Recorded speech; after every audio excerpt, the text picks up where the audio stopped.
the priesthood of the believer, because today is July the 4th, 2018. Very special day. And I told Diane and Pastor Stephen that tonight I want to concentrate on our beloved nation of the United States of America.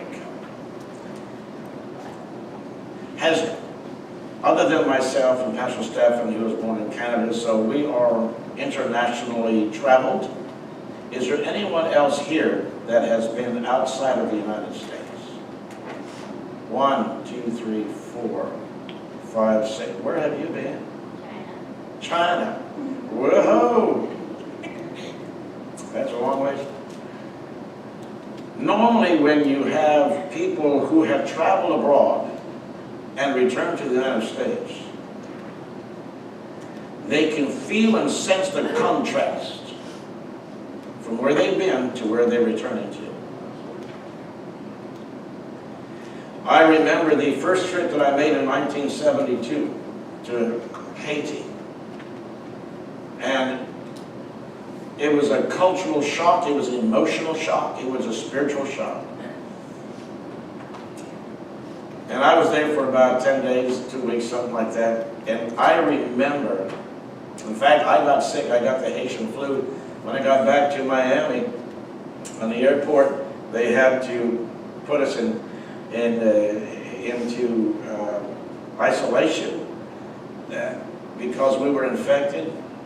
And I'll tell you what, when I hit the United States, and when I came back to Miami back in 1972, I almost felt like kissing the ground. it's a strange, is that right, brother? Oh yeah. Y'all have been outside, you've been to other countries. Now for those of you who have not been outside the United States, you cannot appreciate what we're saying at this moment because you've not experienced other than the United States of America, which is not a bad thing, but it's hard to draw a comparison if you have not experienced on the other side of the United States, wherever that might have been. And when you come, I think I guess you can describe it as, it's nice to go for a trip, but it's always nicer to come home. I mean, you got that feeling? Except you add to that the dimension of liberty and freedom. Let me say this. Let me say this about our beloved nation. Even if you knew nothing about the Constitution of the United States of America, if you traveled to Europe, which is a socialist area, just nothing but socialists, progressive socialist liberals, and you travel to the Baltic countries, travel to Russia, travel to Africa, African nations, go to the Middle East and go to South America, no matter where you go to, no matter where you go in this world, when you return, if you have never known the Constitution of the United States, when you land in America, no matter what port you land in, okay, airport or seaport, wherever it is, you have a sense of liberty and freedom that you feel inside, and you wonder, why do I feel this way? They may have never seen the Constitution, they've never maybe read it, they've never understood the First Amendment, you know, for freedom of religion, freedom of speech, and so forth, that guarantees our liberty. They may not know anything about that. Even visitors that come from other countries to America, they know that we're a land of the free, a home of the brave, and they feel it.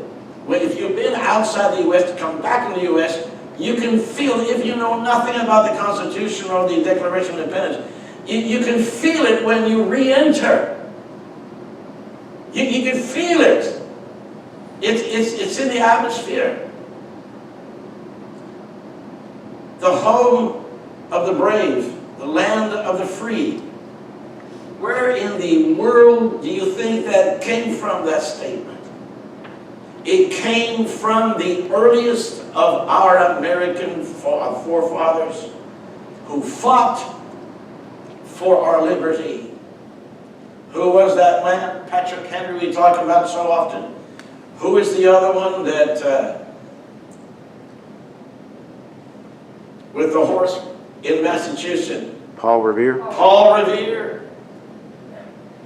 All of these people, the Minutemen, they figure we are going to be freed from oppression. How many understand, and I try to get a glimpse of this, it took bravery to stand up against the most powerful military force in the world of that day, which was England. Great Britain had the greatest military force known to man. Their navy was second to none. Their guns, their soldiers, their training, they were the greatest force. A handful of ragtag men back in the mid-1700s said, enough, we have to talk about the Tea Party, talk about all of these other things. Paul Revere, the British, they decided, remember the British War, the War of Independence, when they said, we're going to stand up and fight. When George Washington said, we're going to stand up and fight, we are going to be a nation. We are the United States of America. You see, the land of the free and home of the brave is indelibly and eternally engraved in the DNA of this nation. It's a statement that no other nation can speak. And let me tell you that their boldness, Brother Gary, the boldness of our early fathers, American fathers and the founding fathers, their boldness came from divine inspiration. When they fought, watch now, when they fought for the freedom and liberty of the United States to be its own nation, it was equivalent to pray for freedom of worshiping God. Why do you think that they came to these shores back in the early 1600s to begin with? Is to escape religious persecution. They came because they wanted to be free to worship God without fear of repercussion, without fear of oppression and domination by a tyrannical government. They came here looking for freedom. The Pilgrims, when they came because they wanted to be free. In other words, I'm telling you this tonight, watch now. To be a free nation had to be connected to freedom of worship. It was fundamental to the establishment of our nation. Freedom to worship God. Freedom to serve the Lord without fear. So the land of the free is not just free from England, not just free from oppression from other countries and nations, governments, and the home of the brave, but it is literally the declaration of our independence. We are free and we are brave. And the reason that we are free and we are brave is because we felt that we had divine mandate from God to be that kind of nation as a flagship to the rest of the world, to be a model to the rest of the world of what a nation can be when God is at its helm and governing the affairs of this nation. And it has been now for the last 250 years. And since then, America has been attacked repeatedly, most notably a number of years ago at 9/11. There were more young men and women who wanted to sign up for the military the next day. Here in the United States, you kick us in the shins, it won't happen twice. I won't let you do that twice. It happens once. If it happens twice, shame on us. It can't happen twice. Understand something tonight. And this is what I want to really bring to you. Galatians chapter 5, Jameson, if you will pull up Galatians chapter 5 and verse 1. Galatians chapter 5 and verse 1. Stand fast, therefore, in the liberty which Christ has made us free, and do not be entangled again with a yoke of bondage. Stand fast. Everybody say stand fast. Stand fast. That doesn't mean get up fast. That means to hang on to and tenaciously hang on to. Do not let go of the liberty wherewith Christ has made you free. And don't be again entangled in the ritualistic laws of man-made religion that brings you into legalistic bondage, thinking that you can please God and earn your way to heaven.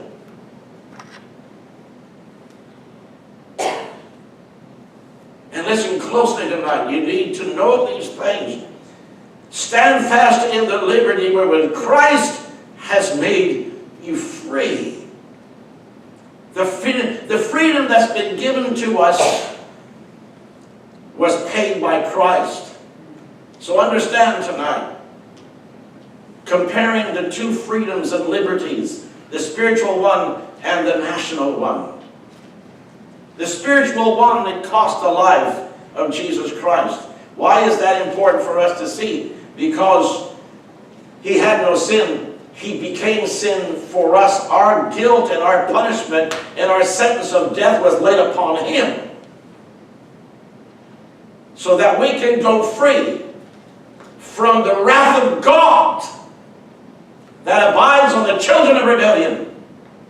Here in America, tens and tens and tens of thousands of young men gave their lives to purchase that liberty.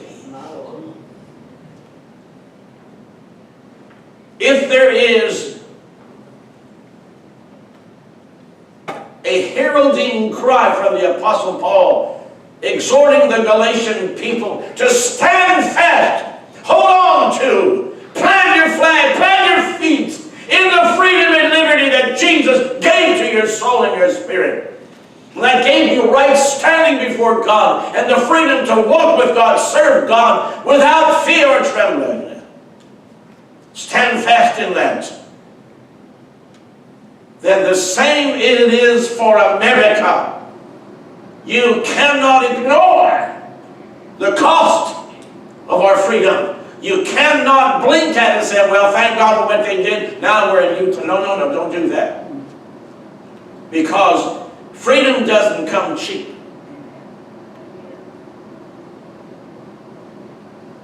Liberty, why is that?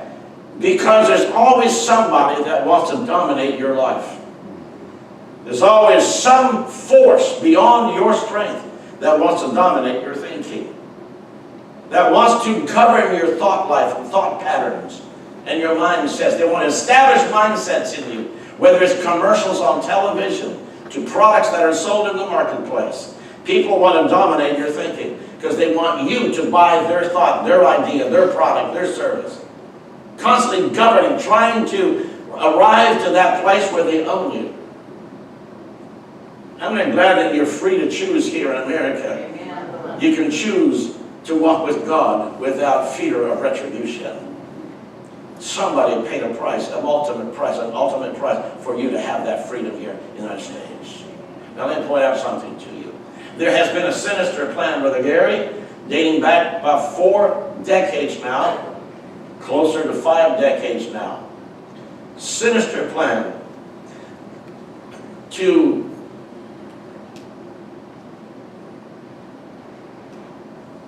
diminish the price that was paid for our national freedoms, civil rights, which are God-given, inalienable rights that our Creator gave to us, by dumbing down our children, generations now, for the past 40, 50 years, so that they don't know and understand the price that was paid for us to have the country we have. Satan does the same thing in spiritual realms. He wants you to forget the price that was paid for your salvation. And then what happens? What happens? Watch now. Paul says that in the last days, perilous times shall come. And he gives a full description of what that perilous time is. Difficult times. Why? Because people will be lovers of self more than lovers of God. And when you forget the price that was paid on Calvary for your salvation, the first thing that happens to you is self takes over. What I want. My personal interests, my personal ambitions take over. Watch now. When you forget the price that was paid for your freedom, and you think that you want to be free from that, so that you escape that freedom, you think you'd be free to choose whatever you want to. The problem is, when you leave the freedom of Calvary and go to what you think is freedom for self, you are going from freedom to bondage, because self is screwed up. You don't know what's good for you. I don't know what's good for me. I don't know. Because the Bible says there is a way and a path, and it's what seems right unto man. But the ends of those ways are the ways of death. You can think you're on the right path, because for momentarily, in a sensual way, it is gratifying, it is satisfying. But the further you go from Calvary, the deeper you go into bondage. And I don't care where that road leads you, you're on. It will lead you to bondage. Now watch, what are they doing in the United States? In our educational system. It is now to the point, Diane and I saw this just yesterday on the news. One of the reporters went to, is it Georgetown University up there in New York City, and not interviewed, but did a kind of a street survey right there at the university. I think it was Georgetown, the university up there. And asked university students, just yesterday, asked university students this question: 1776. Does that ring a bell for you?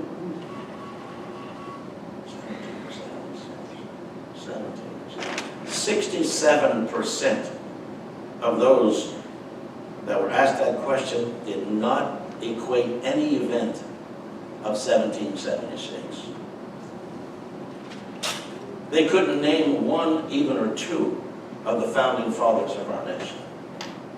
When you forget the price that was paid for your liberty, you're going to lose it. When you forget the path that was taken to bring you into this glorious country and land of the United States as we know it today, you're going to lose that liberty. Because somebody wants to be in the White House, wants to be in the in Congress to dominate and to rape America, morally, spiritually, and monetarily. Morally, spiritually, and monetarily. And it's socialism. It's Marxism.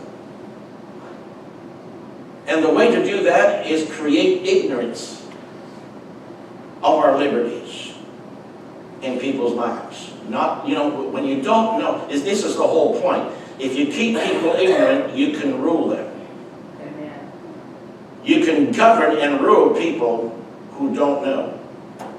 If you don't know your rights, how can you defend them?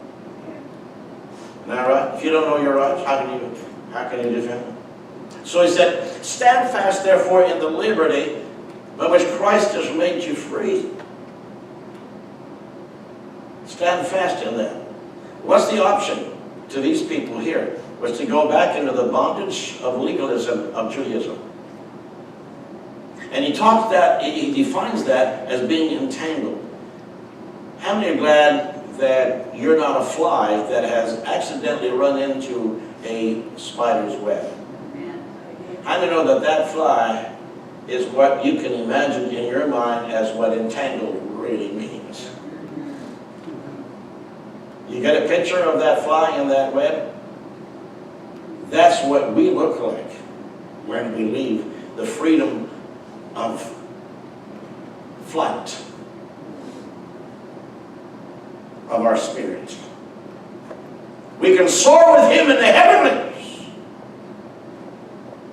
because he has raised us up together to sit together with him in heavenly places. God has given us wings of eagles to fly with him and to soar into heavenly places with him.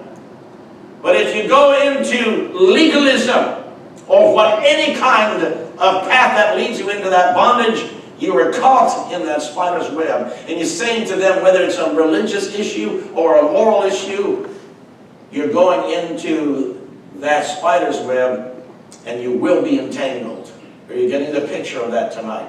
Don't fly away from God. Fly toward God. So now, it's the same thing in the United States of America. Just this past week, there was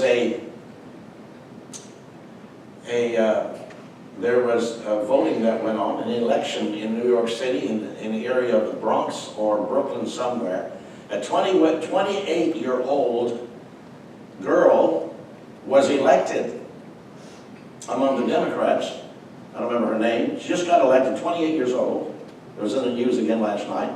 And she said that she was a socialist progressive, a Democrat. And when the news reporter asked her, would you define that and describe what that is? She didn't know what it was. Couldn't even define it. Couldn't even express what it was. Had no clue. I'm serious. And watch this. She got voted in by her constituents.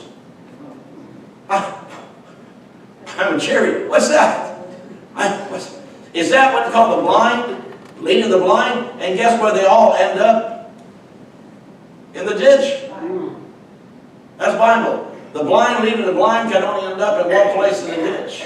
She couldn't define what she believed she believed, and she couldn't define what she identified herself as. Pretty sad situation. When people in the university, students in the university, are calling for total freedom, total freedom, total freedom. If you want to run around naked, that's fine, that's your freedom.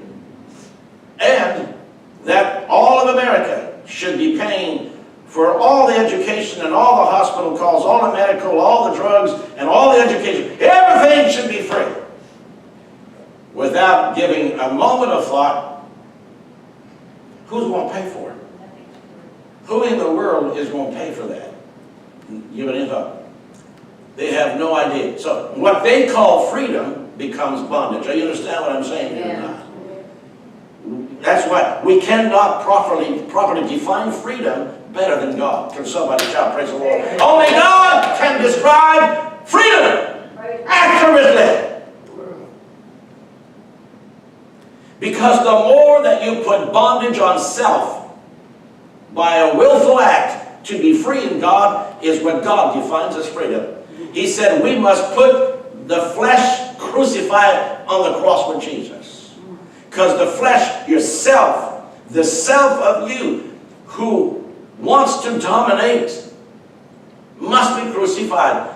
And God defines that freedom as divine.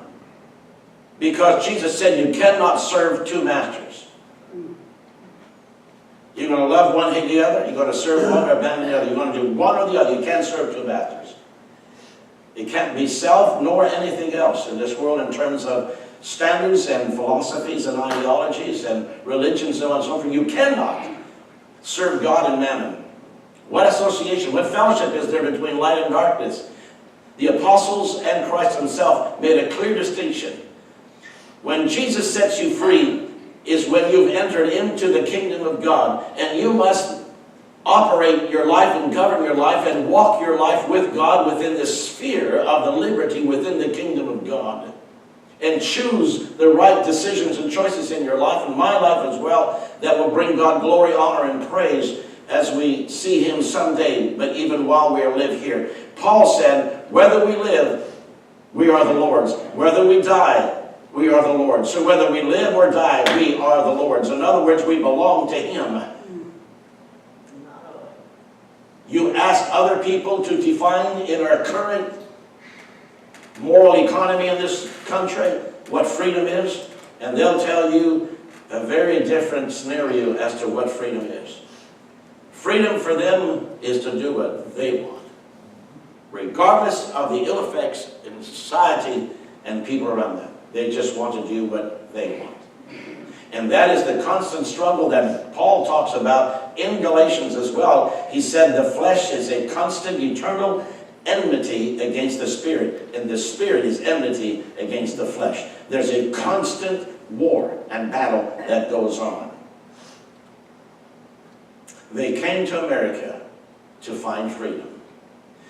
Go ahead and look at verse 13.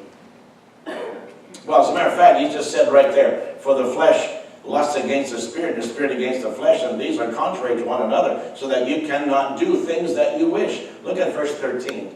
I think it's important. I think it'll describe it. For you, brethren, have been called to liberty, only do not use liberty as an opportunity for what? Did I not just describe it?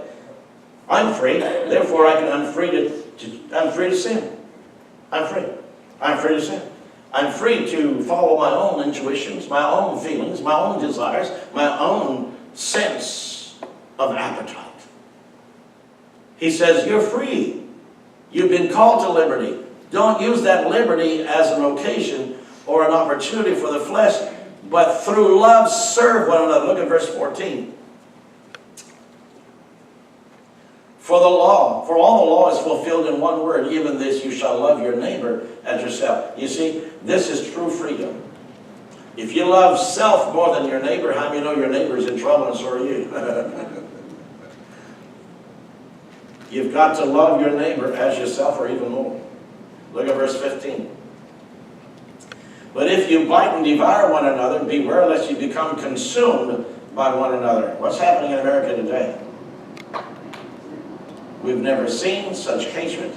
We've never seen such attacks, vile attacks. They call them demonstrations. They're not. Protests, they're not. They're destroying properties, homes, businesses, and self-destruction as well. You'll be consumed. Look at verse 16. I say then, walk in the Spirit, and you'll not fulfill the lust of the flesh. That's powerful. So what does that mean to America? We must walk in the spirit of liberty. A liberty that came from God. Because in our Declaration of Independence, thank God for people like John Adams, and thank God for people like Thomas Jefferson, who wrote the Declaration of Independence. More so, Thomas Jefferson.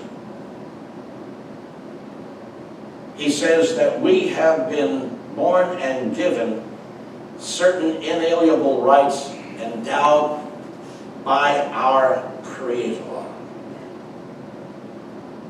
So, now listen. He's saying that to us as a nation, as a people. Not only in a spiritual reality. Watch now. Watch this. Not only in a religious or spiritual or divine relationship or reality, but for a national reality. The Bible says that a nation that forgets God will be cursed and damned in hell. And you can line them up all through this world who deny God. Look at them. Do you know that in China right now, all over the news, you can go anywhere in China, and people have to wear masks when they go out in the morning because the air is that polluted. Their eyes burn and they water all day long in China. Is that true? Oh, yeah. They have to wear a mask. You see that all day long, all over China. In Russia, when Chernobyl and all the other places when the nuclear facilities blew up and fell apart and leaked. Thousands of acres, towns and homes, and families were destroyed. Nations that forget God, neglect God, and deny God are going to be cursed. Because God said to His people, if you follow me, the land you walk on, the land you possess, I will bless and it will prosper you, and you'll produce more than you can handle. That's in America. Right now, in America, has been producing more than we need, more than we can handle. We have to give away so much every year because we have so much excess. 35 to 40 million bushels of wheat in Canada every year is thrown into the ocean. Too much. There's so much grain. Same way that I said, we have cattle that have to be put down and buried because we have so much. But this is after our benevolent giving and charities to other nations. That's after all of our giving and charities in America. We have still so much left over. Does that remind you a little bit of when Jesus fed 5,000 people? He checked it over and they counted 12 baskets full even when they were all done. Does that sound like America? No kidding. So God says, I'm going to bless your land to where your land won't help, couldn't be able to help, but give you more than you can handle. But a land or a people that denies God and curses God, God will curse the land, so the land doesn't even produce. The land can't even give. The land, how many are glad today that this land that we stand on today is ordered by God, is governed by God? Our land, or where our feet walk on, is under God's jurisdiction. And it is under His supervision. When God blessed America and the land itself, we are the beneficiaries. We receive that. So He said, if you walk in the spirit of liberty, America or God. Now watch now, because in our Declaration of Independence, in the preamble of our Constitution and so on, you got the Declaration, we got the Bible, you got the Declaration of Independence on top of that, then you have the Constitution on top of that. Here's what happens, if you take the Bible out from under this, it doesn't have a leg to stand on. You see this, the Constitution, or the Declaration of Independence, is solely based on the Judeo-Christian values and principle of divine truth. Amen. So if you take the Bible out, then there's nothing left. Everything falls apart. And so the founding fathers knew that, and that's why in that declaration it said, we have and declare and maintain inalienable rights that have been endowed upon us by our Creator. In other words, the government did not give us these liberties and freedoms. It's God. Are you getting the connection? In other words, to walk in the spirit of freedom, whether it's spiritual or national, it's the same thing. If we neglect our spiritual walk with God, our nation is going to feel it. And the call is for the church. Now, I'm going to read something to you tonight that has been an absolute blessing to my heart. Something that came across from a Reverend Pierre Bingham. And this is the Family Research Council. You're going to enjoy this. This is Ambassador Ken Blackwell. He's a senior fellow for human rights and constitutional governance at the Family Research Council. Ken served as the mayor of Cincinnati, treasurer and secretary of the state of Ohio, undersecretary for the U.S. Department of Housing and Urban Development,